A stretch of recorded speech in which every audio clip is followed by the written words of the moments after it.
I thought this was a great image to practice different types of line work. And so right here they've used cross-hatching, but once I did the one cherry, I got a little bored with the cross-hatching and decided to add the scribble and the hatching lines. So you've got 3 circles that you're going to draw on. First, I just draw 2, and you make sure that you're not boring with these cherries next to each other, meaning the gap in between is a good space, and then one cherry is dropped lower than the other, and you want to make it far enough down that it doesn't look like an accident, meaning sometimes if it's slightly off-centered, it looks like you meant to draw them at the same height and next to each other. So we want to create a little bit of the illusion of depth, right? That we have 3 cherries that are next to each other, in front of each other, and that this exists. So I love the stem of the cherry. It's nice and long and thin, and then just drop a cast shadow. I'm just drawing an outline so that when I start inking, I'm careful of my light highlighted areas and my cast shadows. And then I just take a really thin tipped pen. If you have one, this helps a lot. And then I'm going to outline the shapes and then start with the cross hatching on the left.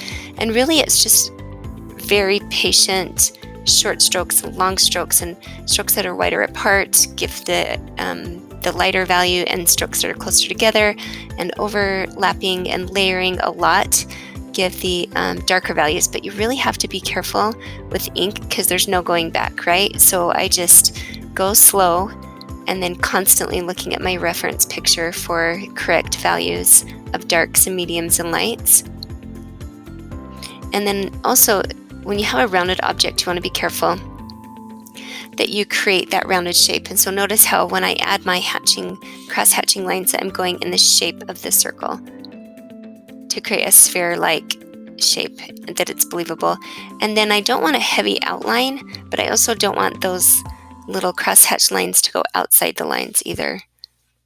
And so now I'm just strengthening up those lines and cleaning them up so that I don't get that effect of the lines going outside. Now the scribble effect I love. It's really, really fast and a little bit easier. I like both of the effects how they look, but this one just goes faster. Same idea where you have lines that are closer, create a darker value, lines that are farther apart, lighter value, and constantly looking at my reference to make sure I don't go too dark. Same idea, you don't want to go outside of the line, keep those lines really nice and clean of the cherry shape.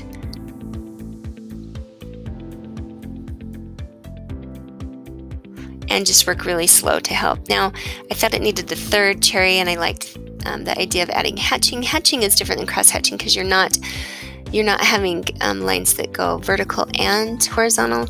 They're just all going vertical, and they can kind of crisscross each other in the motion of downwards. And I notice how the hatching takes the shape of the cherry, so it goes from the start, and it bends out with the shape of the cherry as the cherry would bend out. I hope that makes sense. It's kind of hard to describe. And then you got to be careful with inking. As I'm layering this, cherry is behind the other 2, and I don't want the values to be so close that you lose that depth. And so make sure you add enough of the darker value. And I think I did after I finished with the demo video because I noticed I needed some more. And then you're done.